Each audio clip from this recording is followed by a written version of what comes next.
Assalamualaikum warahmatullahi wabarakatuh. Perkenalkan, nama saya Rahmana Finga Aida dari kelas Sistem Informasi 204. Pada kesempatan kali ini, saya akan menjelaskan tentang materi sistem operasi dari pertemuan 7 sampai ke pertemuan 15. Kita masuk aja pembahasan yang pertama, yaitu deadlock dan starvation. Apa itu deadlock? Deadlock adalah kondisi ketika beberapa proses saling menunggu sumber daya sehingga akhirnya tidak ada yang bisa melanjutkan. Contohnya, seperti A menunggu proses sumber daya B, seperti A menunggu sumber daya dari proses B, sedangkan proses B itu menunggu sumber daya dari proses A. A dan B itu saling menunggu. Sedangkan untuk starvation itu sedikit berbeda, karena kalau deadlock itu membuat proses saling menunggu, starvation terjadi ketika ada proses yang menunggu sangat lama karena sumber daya terus diberikan kepada proses lain. Jadi gampangnya deadlock itu saling menunggu, sedangkan starvation itu ada proses yang terus-menerus tidak mendapatkan giliran. Deadlock sendiri bisa terjadi kalau empat kondisi terpenuhi, yaitu mutual exclusion, hot and wait, no preemption, dan circular wait. Mutual exclusion berarti sumber daya hanya bisa digunakan oleh satu proses pada satu waktu. Hot and wait berarti proses masih memegang sumber daya sambil menunggu sumber daya lain. Kalau no preemption itu berarti sumber daya tidak bisa begitu saja diambil dari proses. Sedangkan untuk circular wait itu terdapat proses saling menunggu. Kalau kita sudah tahu penyebabnya, maka pertanyaannya adalah bagaimana cara menangani deadlock ini? Strategi penanganan deadlock itu ada tiga macam, yaitu deadlock prevention atau pencegahan, deadlock avoidance atau penghindaran, deadlock detection dan recovery atau deteksi dan pemulihan. Yang pertama adalah deadlock prevention atau pencegahan, yaitu jadi sistem berusaha mencegah salah satu dari empat kondisi tadi supaya deadlock tidak terjadi. Yang kedua adalah deadlock avoidance atau penghindaran. Di sini sistem mempertimbangkan terlebih dahulu apakah pemberian sumber daya akan membuat kondisi tetap aman atau justru beresiko mengalami deadlock. Yang ketiga adalah deadlock deteksi dan pemulihan. Pada pendekatan ini, deadlock bisa saja dibiarkan terjadi, tapi sistem harus bisa mendeteksinya. Setelah ditemukan, sistem baru bisa menghentikan proses tertentu atau mengambil kembali sumber daya supaya sistem tidak berjalan lagi. Jadi intinya deadlock itu terjadi karena proses saling menunggu sumber daya dan penanganannya bisa dilakukan dengan mencegah, menghindari, dan mendeteksi lalu memulihkan sistem. Setelah membahas masalah ketika proses saling menunggu, sekarang kita masuk ke pertanyaan yang lebih dasar, yaitu sebenarnya apa itu proses, bagaimana proses itu dijalankan oleh sistem operasi. Nah, proses secara sederhana adalah proses secara sederhana adalah proses yang sedang dijalankan. Nah, saat sebuah program dijalankan, proses tersebut tidak langsung selesai begitu saja. Ada beberapa status yang akan dilewati. Yang pertama adalah new. Yang pertama adalah new, yaitu proses sedang dibuat. Lalu berlanjut ke ready, yaitu proses yang sudah siap dijalankan, tetapi menunggu eh, giliran untuk menggunakan CPU. Nah, selanjutnya akan memasuki mode running. Running itu adalah proses, yaitu proses yang sedang dijalankan oleh CPU. Nah, bisa saja proses itu masuk ke waiting. Waiting ini misalnya karena sedang menunggu input, output, atau sedang menunggu suatu sumber daya. Setelah kebutuhan tersebut tersedia, seperti input, output, atau sumber daya tersebut, maka proses bisa kembali ke ready. Kalau sudah, kalau proses sudah selesai, akan dinamakan terminated. Statusnya menjadi terminated. Nah, karena dalam satu sistem bisa ada banyak proses yang ingin menggunakan CPU, sistem operasi membutuhkan penjadwalan proses. Tujuannya supaya penggunaan CPU lebih efisien. Salah satunya melalui multi-programming, yaitu menjaga CPU tetap sibuk dengan menjalankan beberapa proses. Ada juga time sharing, yaitu CPU memberikan waktu secara bergantian kepada beberapa proses. Jadi dari sisi pengguna, sistem tetap responsif. Ketika CPU berpindah dari satu proses ke proses lain, perpindahan ini disebut dengan context switch. Jadi setelah mengetahui bagaimana proses berjalan dan bagaimana CPU mengaturnya, kita perlu melihat bagaimana proses-proses tersebut bisa bekerja sama dan berkomunikasi. Tidak semua proses bekerja sendiri, ada juga proses yang memang perlu bekerja sama untuk menyelesaikan suatu pekerjaan. Ini disebut cooperating process. Contoh sederhananya adalah produser dan konsumer. Produser bertugas untuk menghasilkan data, sedangkan konsumer menggunakan data tersebut.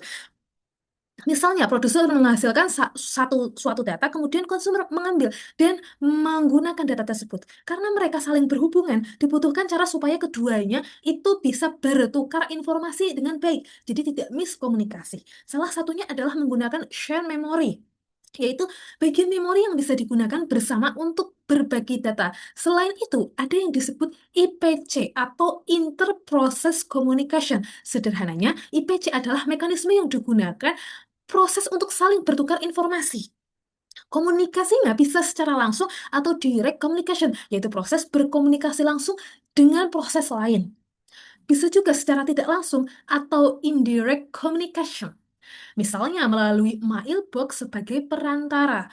Karena proses bisa berjalan secara bersamaan, komunikasi ini juga membutuhkan sinkronisasi supaya proses yang satu tidak mengganggu proses lain. Selain antar proses, komunikasi juga bisa kita lihat pada sistem client-server.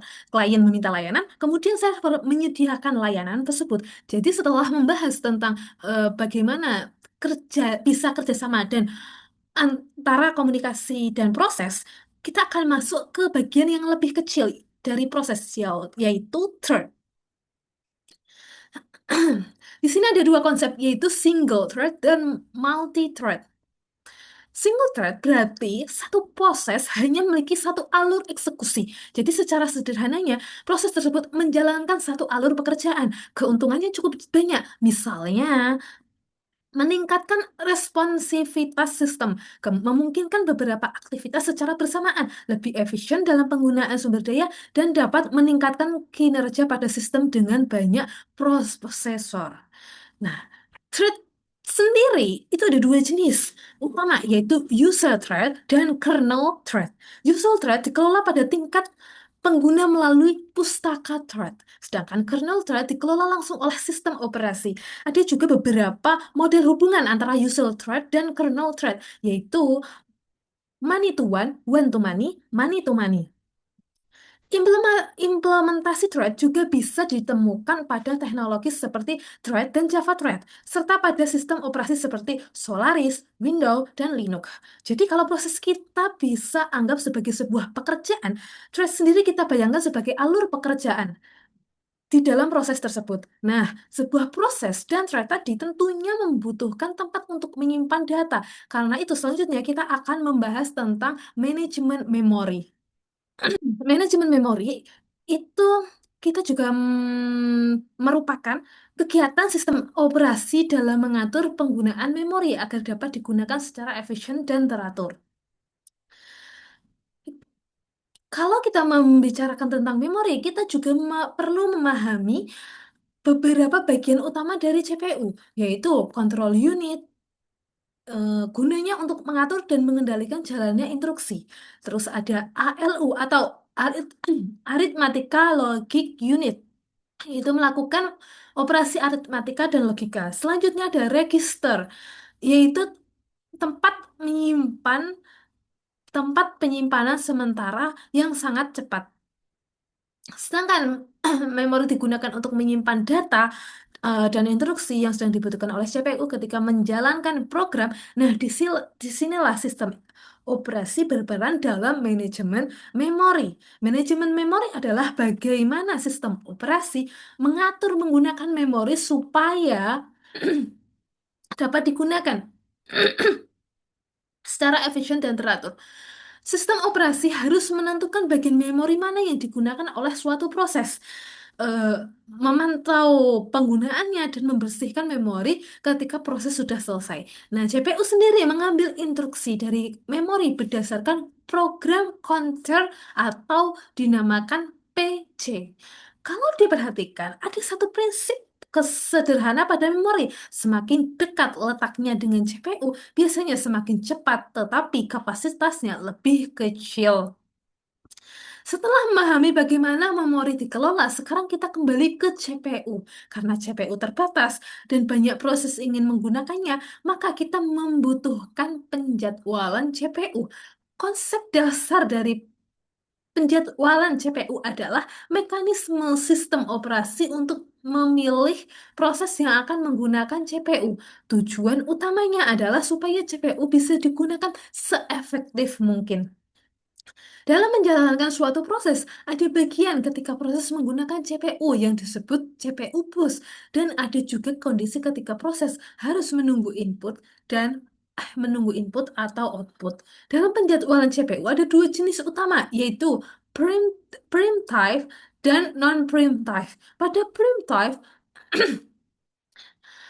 proses yang sedang menggunakan CPU bisa dihentikan sementara untuk memberikan kesempatan pada proses lain. Sedangkan pada non-preemptive, proses yang sedang menggunakan CPU akan tetap berjalan sampai selesai atau sampai proses tersebut memang harus membutuhkan input atau output. Untuk melihat apakah penjadwalan tersebut berjalan dengan baik, ada beberapa kriteria. Misalnya CPU utilization, yaitu memaksimalkan penggunaan CPU. Selanjutnya ada throughput, yaitu memaksimalkan jumlah proses yang selesai. Selanjutnya ada turnaround time, yaitu waktu yang dibutuhkan proses dari mulai dijalankan sampai selesai. Selanjutnya ada response time, yaitu seberapa cepat sistem memberikan respon kepada proses. Jadi intinya penjadwalan CPU bertujuan supaya CPU tidak banyak menganggur dan proses bisa mendapatkan pelayanan dengan seefektif mungkin. Lalu bagaimana sebenarnya sistem operasi membentuk proses? Mana yang mendapatkan CPU? Nah, itu dilakukan menggunakan berbagai algoritma penjadwalan. Nah, di sini ada beberapa algoritma penjadwalan CPU. Yang pertama adalah priority scheduling, yaitu CPU diberikan kepada proses berdasarkan tingkat prioritas. Jadi proses mana yang didahulukan lebih dahulu sesuai aturan sistem. Kemudian ada round robin atau disingkat menjadi RL, yaitu setiap proses mendapat jatah waktu CPU secara bergiliran. Jadi, setelah waktunya habis, CPU bisa diberikan kepada proses berikutnya. Ada juga multi-level queue, yaitu proses dikelompokkan ke dalam beberapa antrian berdasarkan karakteristik atau prioritasnya. Sedangkan untuk multi-level feedback queue, yaitu proses dapat berpindah dari suatu antrian ke antrian lainnya berdasarkan kondisi dan kebutuhan proses. Kalau multi-level queue itu kan berdasarkan karakteristik atau prioritasnya, sedangkan multi-feedback queue itu berdasarkan kondisi dan kebutuhan proses. Jadi keduanya itu agak mirip tapi beda. Untuk komputer yang memiliki lebih dari satu prosesor, ada multiple processor, yaitu bagaimana sistem membagi pekerjaan supaya prosesor yang tersedia dapat digunakan dengan efektif. Terakhir, ada real-time scheduling yang digunakan pada sistem yang membutuhkan proses selesai dalam batas waktu tertentu. Jadi setiap algoritma memiliki cara masing-masing dan menentukan siapa yang mendapatkan giliran CPU. Jadi udah ada yang ngatur gitu. CPU itu mau digunakannya bagaimana. Nah, namun ketika banyak proses berjalan secara bersamaan, ada masalah lain yang harus dipertimbangkan, yaitu bagaimana supaya proses-proses tersebut tidak saling menunggu. Dari sini kita bisa masuk ke dalam sinkronisasi proses. Nah, sinkronisasi proses itu digunakan untuk mengatur beberapa proses yang berjalan secara bersamaan agar tidak saling menunggu. Kan tadi kita sudah membahas tentang bukan multiple, algoritma penjadwalan CPU, yaitu mengatur mana dulu yang akan mendapatkan giliran CPU, selanjutnya proses mana. Kita kan tadi sudah membahas itu. Sekarang kan membahas tentang alat atau untuk mengatur beberapa proses yang berjalan secara bersamaan dan agar tidak saling menunggu. Contohnya kembali pada produser dan konsumer. Produser menghasilkan data, sedangkan konsumer mengambil data tersebut. Kalau keduanya mengakses data yang sama pada waktu yang tidak tepat, data bisa menjadi tidak konsisten. Bisa juga menjadi deadlock dan starvation yang sudah kita bahas di awal tadi. Bagian program yang mengakses atau mengubah data bersama ini disebut critical section. Masalah bisa muncul kalau beberapa proses masuk ke bagian tersebut secara bersamaan dan mengubah data yang sama. Karena itu, tujuan sinkronisasi adalah menjaga supaya data tetap konsisten dan aman digunakan. Salah satu prinsip pentingnya adalah mutual exclusion, yaitu pada satu waktu hanya proses tertentu yang boleh masuk dan mengakses critical section. Jadi sederhananya kalau ada satu ruangan yang hanya boleh dimasuki satu orang dalam satu waktu, kita harus mengatur supaya tidak ada dua orang dalam ruangan tersebut. Jadi tidak ada dua orang yang masuk secara bersamaan. Untuk melakukan pengaturan tersebut, sistem operasi membutuhkan beberapa mekanisme sinkronisasi. Nah, mekanisme sinkronisasi itu ada hardware, semapron, dan monitor. Pertama adalah sinkronisasi hardware, yaitu menggunakan instruksi khusus dari perangkat keras, misalnya TERS da- dan SID, untuk membantu mengatur akses terhadap sumber daya yang digunakan bersama. Kemudian ada semaphore, yaitu kita bisa bayangkan seperti sebuah tanda atau pengatur yang menentukan apakah suatu sumber daya bisa digunakan atau harus menunggu. Selanjutnya ada monitor, yaitu mekanisme sinkronisasi tingkat tinggi yang membantu yang membantu mengatur akses terhadap data bersama. Sehingga bagian tertentu tidak bisa dijalankan secara sembarangan oleh banyak proses sekaligus. Jadi ketika mekanisme ini pada dasarnya punya tujuan yang sama, yaitu membantu proses supaya bisa berjalan dengan baik dan tanpa menimbulkan konflik atau merusak data. Setelah membahas bagaimana proses menggunakan CPU dan bagaimana proses saling bekerja sama, sekarang kita kembali ke salah satu sumber daya yang sangat penting tadi, yaitu memori. Kali ini kita akan membahas tentang manajemen memori.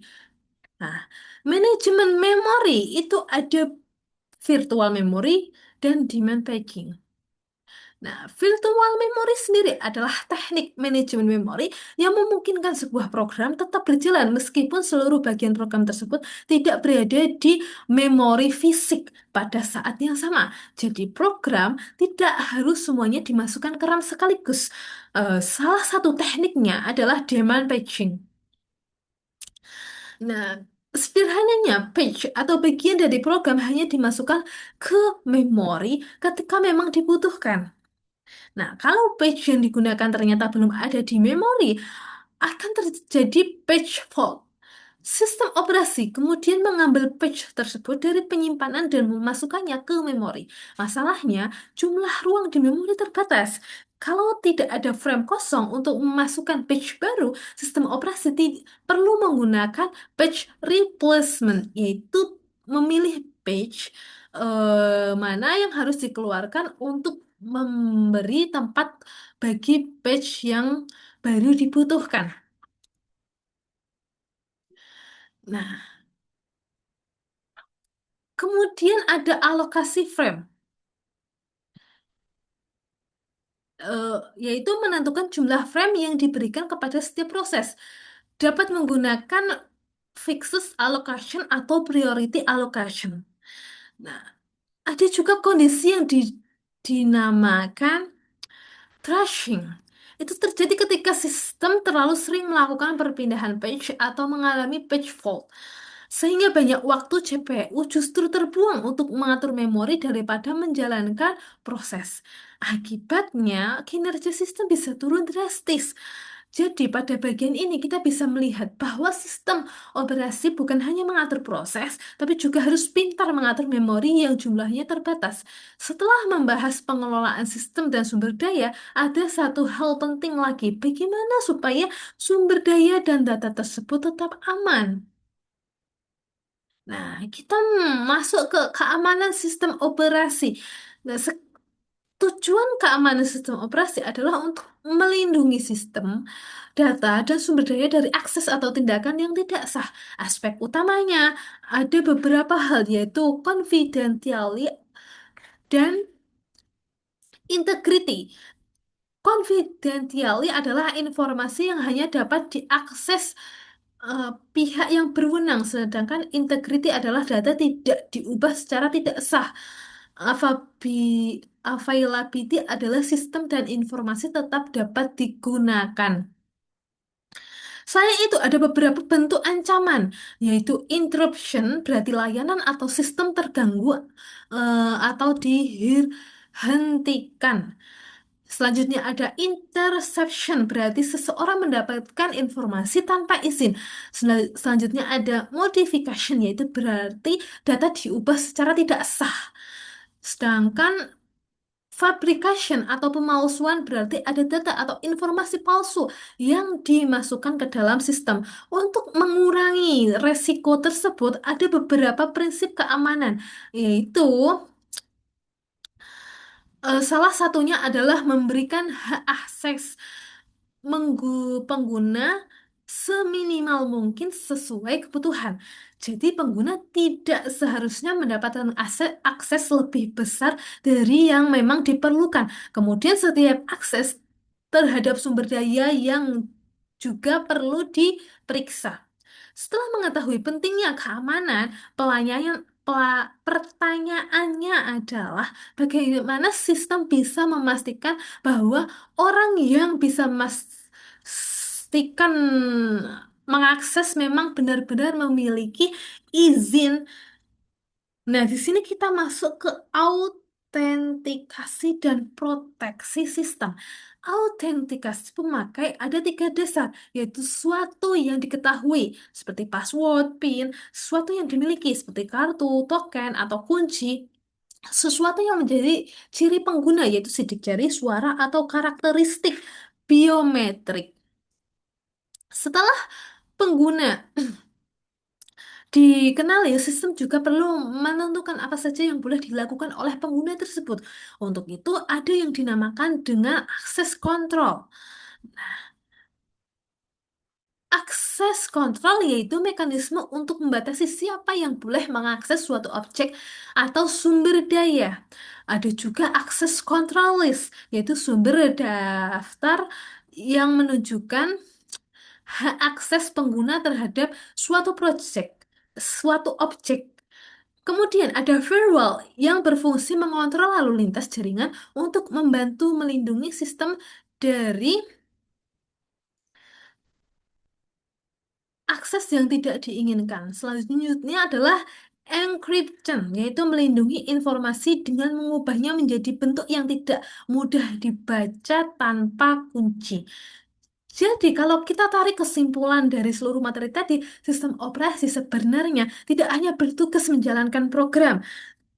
Sistem operasi juga harus mengatur proses, membagi penggunaan CPU, mengatur memori, membantu proses berkomunikasi, menjaga agar proses tidak berjalan secara bersamaan dan tidak saling mengganggu, dan terakhir adalah memastikan sistem serta datanya tetap aman. Nah, dengan begitu, semua bagian tadi saling berhubungan untuk em, membuat bekerja dengan baik. Untuk membuat komputer itu bekerja dengan baik, efisien, dan aman. Demikian presentasi dari saya. Apabila ada kesalahan saat bertutur kata, saya mohon maaf sebesar-besarnya. Saya izin undur diri. Wassalamualaikum warahmatullahi wabarakatuh.